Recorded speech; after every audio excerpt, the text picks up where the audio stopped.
This is lecture number DR016US10. This is the 16th of the Mega Genius lectures and the 10th lecture of the Uncommon Sense series. It was recorded on November 17th, 2000. The title of this lecture is What Nobody Told You About Sex. It is 27 minutes long. Copyright 2000 by Mega Genius. All rights reserved. This lecture is protected by internationally valid copyright. It may not, in whole or in part, be duplicated, transmitted, or otherwise reproduced without the express permission of Mega Genius. Unauthorized translation, importation, or distribution is a violation of applicable laws.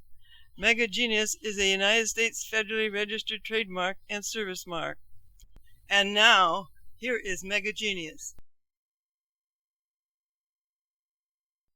If there is anything wrong with sex, other than the widespread consideration that something is, it has to be that hardly anyone wants to talk freely about it. I'm not talking about television programming intended to snag and hold ratings. I'm not talking about magazine covers and other layouts intended to sell copies.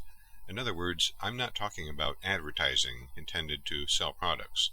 I know we are inundated with sex in those respects to the point of absurdity.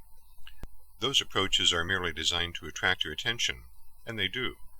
I'm talking about just talking about sex, willingly, openly, and freely, as I'm going to do now. Not only are most parents mortified by the nagging duty to explain the subject to their attentive children, but the very thought that such a confrontation will require the fielding and dodging of both anticipated and unanticipated questions from the youngsters is the modern parent's Victorian nightmare. After all, our great-grandparents, who were accustomed to seeing the word naked spelled N blank blank blank D, certainly were raised to not talk about S blank X. Our grandparents didn't talk to their children about that unmentionable subject. Your parents, who learned as children not to broach the matter, were probably too embarrassed to discuss the subject with you to any appreciable degree. And in keeping with the family tradition, chances are you are more than a little inhibited about the whole affair yourself. It's society's inability to talk about sex that results in the ignorance, misconceptions, and general mystery that surrounds the matter. For any subject that either a person or a society cannot bring itself to talk freely about and be talked to about is certain to be a troublesome area, directly as unmanageable as communication is stifled. To society it means that much about the matter will not be broadly known, much of what is widely believed will be inaccurate, and a general illogicalness will prevail about what is and is not of importance about the subject. The group will actually begin to act quite dense, unintelligent if you will, about the subject to the precise degree that communication is prevented. For example, imagine what might have happened if, for whatever reason, earlier generations had acted very secretively about spinning wheels. Suppose they had been operated only at night, behind closed doors, and as silently as possible. When not in use, they were locked safely away. People did not even talk about S blank blank blank blank blank G W blank blank blank blank S. That was taboo. Well, since information was kept secret, much ignorance would have ensued, and that would have resulted in significant misunderstanding. Children would had to have guessed at the truth, and might have speculated that the devices, which were never openly bought or sold, were gifts from fairies, used to prevent lightning strikes, and that thread and yarn came from the lairs of wolves. A century later, if people still had difficulty talking about spinning wheels, considerable mystery would have encompassed the entire subject, as generations of ignorant children became adults. And today, if you dug deeply enough into some library reserved for the specially educated, you would probably find spinning wheels classified as early American religious artifacts used in rituals of devil worship. Really horrible things, those contraptions. Why, I'll even wager that you would have to complete half a dozen forms, one of them before a notary public, pay a hefty fee, and obtain a government permit just to possess one.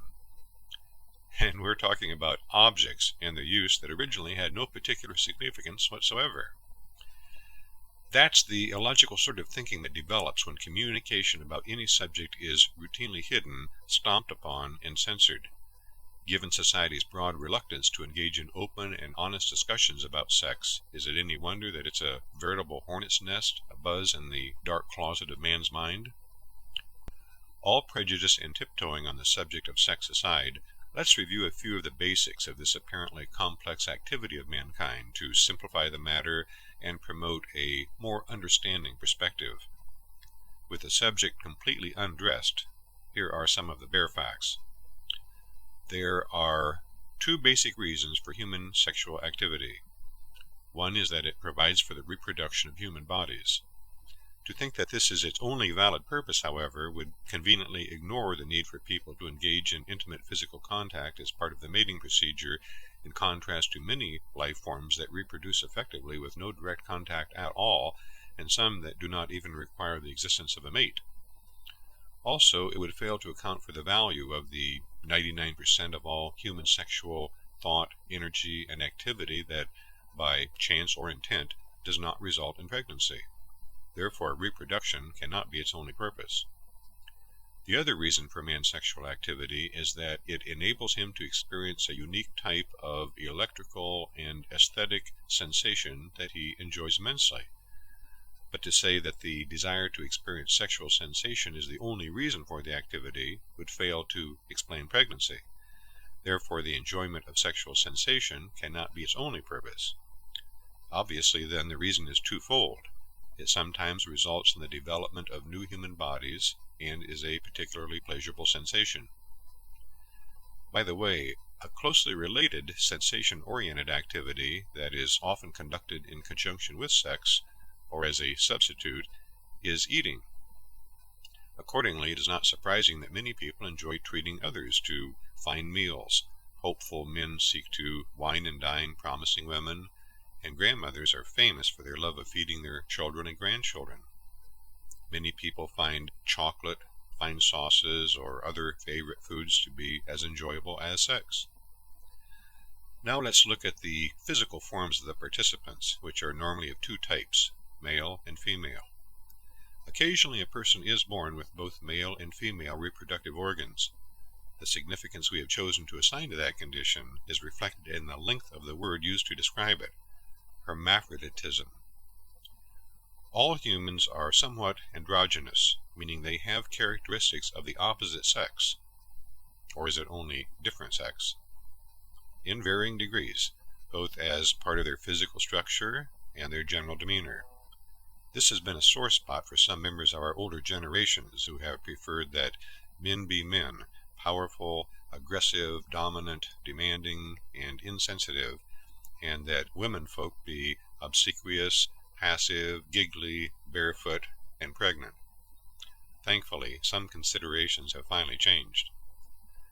Along with the tendency of younger people to escape from gender-identified role model personality characteristics, those persons with considerable significance on a fixed dichotomy between the sexes have been particularly distressed by young females' masculine attire, shortened hairstyles, and penchants to minimize the use of cosmetics, and by young males' propensity for longer hair, cosmetics, and earrings. They frequently and angrily voiced their concern about this external blurring of the sexes during the late 1960s and early 1970s as an inability to tell which was which. Of course, teenagers never understood why mature adults with whom they were unacquainted assigned such significance to the sexual identification of adolescents. Regardless, time and new generations have proved that it was not a problem among themselves. Another segment of our society, relatively small in number, is classified as transsexual, meaning that the individual's body is identifiable as belonging to one sex, but the person feels strongly that it should be the other. Transsexuals often explain that they seem to be females trapped in male bodies, or vice versa. And they are correct. Usually a transsexual is a life entity that considers itself to be of a particular sex, but finds itself inside the wrong machine, much as if an automobile driver finds himself stuck with the wrong model. And neither is at all happy about it. Transsexuals often attempt to resolve the conflict by having their physical sexual characteristics altered surgically, and the success rate appears to depend largely upon the ability of the medical community to effectively restructure the machine's parts. The evidence then indicates that, with occasional assistance from modern medicine, we each have a body that is classifiable as predominantly male or female, regardless of our choices of thought, dress, and action. Boys are boys and girls are girls, no matter who wears the blue booties or pink bonnets. The extent to which these two body types relate sexually can be stated matter-of-factly. Humans are capable of sexual stimulation to orgasm without a partner, a practice of approximately 99% of the males and at least 65% of the females, according to generally accepted sex surveys conducted in the United States. When sex occurs with partners, it is usually heterosexual, although bisexuality is not uncommon, and according to Dr. Alfred C. Kinsey's research in the 1940s, at least 28% of the females and 50% of the males reported some homosexual experience. Since it is probable that participants withheld some incidents, while doubtful that they revealed activities that never occurred, and with the subsequent advent of what became the sexual revolution, accurate percentages today are probably much greater. Apparently, we can infer from a number of sexual surveys that people's actual bisexual and homosexual practices, according to their own disclosures, are often at variance with what they outwardly pretend. Nevertheless, by all indications, the population is continuing to explode quite effectively. Having established why they use what with whom, we arrive at the how. The specific ways humans engage in sex is extensive indeed. Many of the practices have been given names, and others have not. You can bet, however, that it was all old hat millions of years ago. Furthermore, if one listed all the sexual stimulants to which people react, including cosmetics, padding, dancing, romance novels, soap operas, provocative fashions, gestures, and so on, that variety would be immense also. Incidentally, which practices and stimulants are wrong? Probably the ones you don't use. It has only been during recent times that meaningful techniques have evolved to control the birth rate, whereas at one time, coitus interruptus, a sexual Russian roulette, was the only option available. Several current techniques are highly effective. The most risky is hope.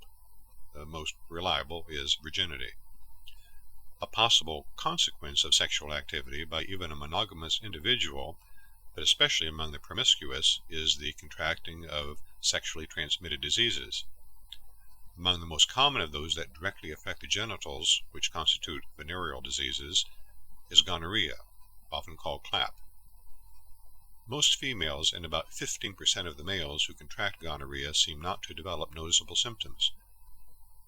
Once infected, a person needs immediate medical attention. The traditional treatment previously eliminated the disorder promptly, but is less effective today. Failure to receive treatment may result in the disappearance of acute symptoms after about 6 months, only to be followed by inflammation of the sac surrounding the heart, arthritis, or emphysema. It is not transmitted by contact with toilet seats, towels, drinking cups, or by kissing, but only by intimate sexual contact. Reported cases of gonorrhea have skyrocketed in recent decades. Another major venereal disease is syphilis. Although only about 1/20th as prevalent as gonorrhea, it has been on the rise and is much more serious.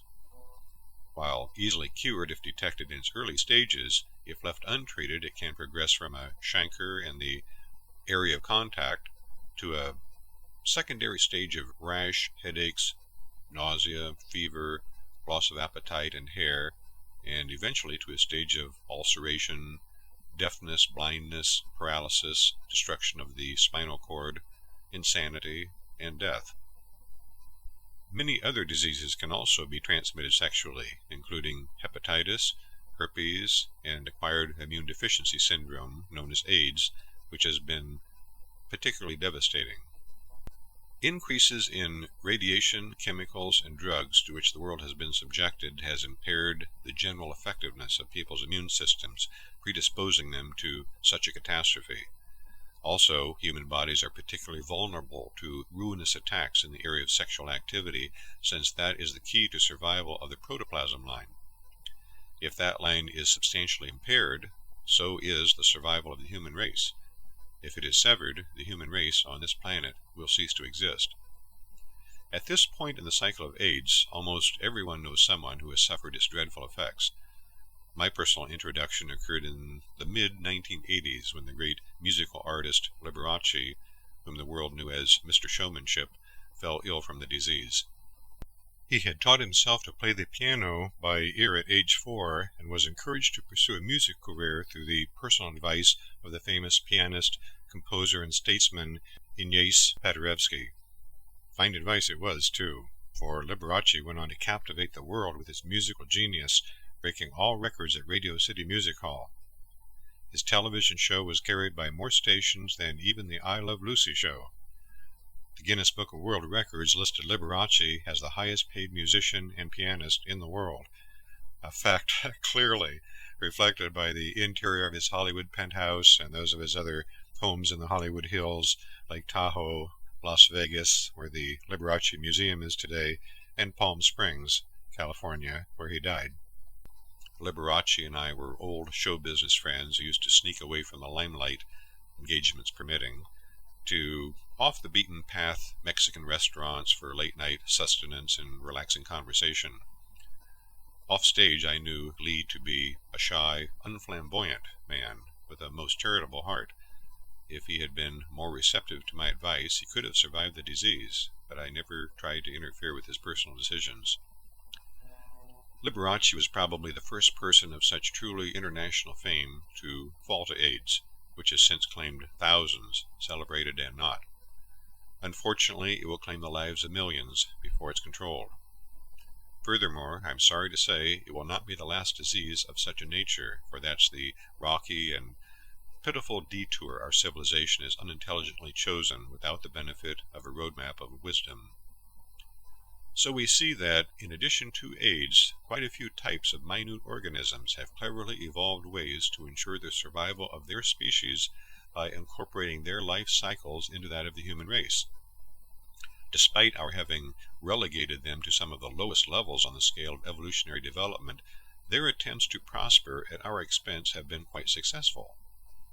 When you stop to think about it, either they must be smarter than we think, or we must be, well. Regarding the ethics of sex, human beings are responsible for their sexual activities and the consequences. Adults have the right to individually form and change their opinions about sex and to attain sexual fulfillment as they choose, providing their actions do not directly and unavoidably result in unwanted emotional or physical pain to others. And society has the right to protect itself by preventing those actions that do. Every right. But it must consistently walk a fine line. For whenever and wherever it has erred in the form of irrational intolerance, there have been significant, though often uncomprehended, consequences. To understand this more thoroughly, you have to realize the basic reason that people find it so difficult to talk about sex. There is a principle that answers this, and it is a megatruth. One's willingness to communicate is proportional to his consideration that he will be understood. The less likely one thinks he is to be understood about a subject, the less willing he is to talk about it. In our society today, the subject considered the most unsafe to discuss is sex. Unless you have the balance of a tight wire walker and the gymnastic tongue of a diplomat, almost anything you say about sex is likely to cause some upset to some people. It has become a wrong subject, unsafe to talk freely about, and that has resulted in widespread ignorance about sex. The ignorance has led to misunderstandings, and finally, enough of those has culminated in an extensive mystery. That's precisely how sex became the cornucopia of problems that we know today. Remember the mystery that finally enveloped the spinning wheels? I omitted something from the story. Why everyone stopped talking to each other about them originally. Too many people began whispering in others' ears that something about spinning wheels was terribly wrong. Sex is not wrong. Only unethical sex is damaging, and only to the degree that it impinges upon survivalness and therefore destroys happiness. Yes, we do have a responsibility to rationally protect ourselves from rape, child molestation, and other unethical sexual conduct. We would be insane not to do so. But to the degree that we emotionally attempt to impose additional religious or moral considerations of wrongness upon others, society will pay dearly for its intolerance of its own kind. Fortunately, moral codes change. Otherwise, we would still be banning advertisements of women's underwear with legs, while still dressing the indecent legs of pianos with stockings, as was done in Victorian times. But because the changes occur primarily in spurts that coincide with new generations, it's easy to see why communication from children to parents breaks down approximately at the onset of puberty. Children do not talk freely to parents who make them feel wrong. Unintentionally, almost all parents have created an art out of making children, their own and others, feel wrong for having sexual inclinations and desires, not to mention for expressing their evolving sexual opinions that may be at variance with those of their parents' and grandparents' generations. Mother Nature has seen fit to decree that humans should be physically able to reproduce and enjoy sexual pleasures shortly before their teens, but most caring parents go right on hoping that Johnny and Darlene will instead spend the majority of the following decade ignoring the obvious and diddling their lips. Well, it doesn't work that way. Sex is an important part of their lives. Yet if parents don't seem to understand, children will not talk. At the same time, parents are ethically and legally responsible for the sexual conduct of their teenage children. But if one does not know what all his or her child is up to, what is a parent to do? First, he should ensure that the child has an adequate sex education, with emphasis on adequate. It's better here to be a mile long than an inch short. There is no reason to withhold information from a child when the knowledge of it can prevent his or her suffering. It should have started with honest, understandable answers to the child's earliest questions about sex and gradiently progressed to the point that he or she knows for all practical purposes everything, at least by age 12. Some parents might find that shocking, but their child will not. Unless he has been institutionalized for acute introversion, he will already have encountered most of the data anyhow in these 21st century times. What he needs is basic, accurate information he can use to fill any gaps and resolve his misunderstandings. You may think that he only needs to know a limited amount that you want him to know, but he will hear rumors and misinformation and develop misunderstandings and confusions, which he can generally straighten out if he has sufficient facts.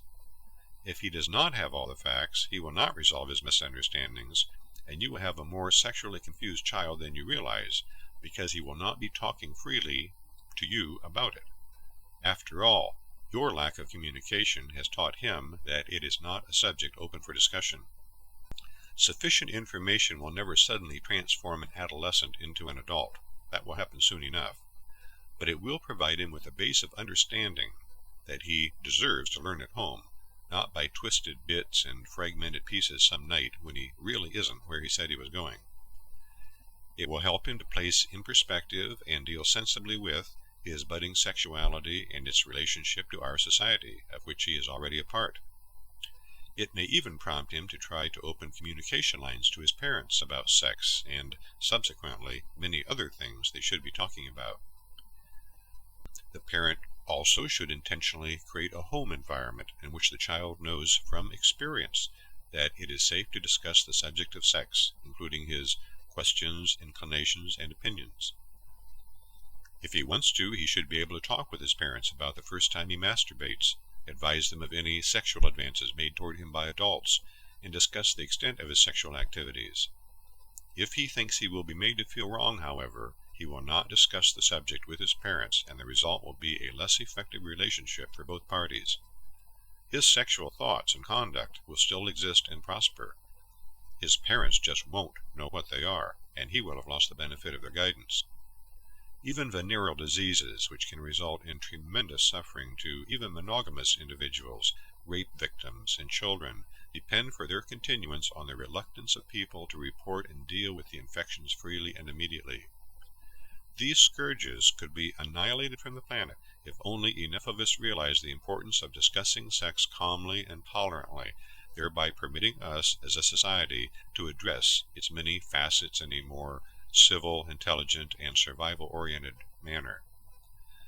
Venereal diseases do not continue for want of the medical technology to eradicate them. It is not millennia of evolution of super clever microorganisms that is the culprit. Rather, it is society's own disapproving, communication-stifling, icy stare. Why do we find the cyclical suicide of lemmings so bewildering, yet not these continuous, relentless, and even deadly viral attacks that we invite upon our own kind? Is it more rational for animals to die from choice than for people to die from intolerance? When it comes to sex, our society is as crazy as lemmings. The facts of life include not only the understanding that sex is here to stay, but also that it does not have to remain some creeping, hairy creature that goes bump in the night. Venereal organisms do not have to be allowed to prey upon a species capable of superior intelligence and even wisdom.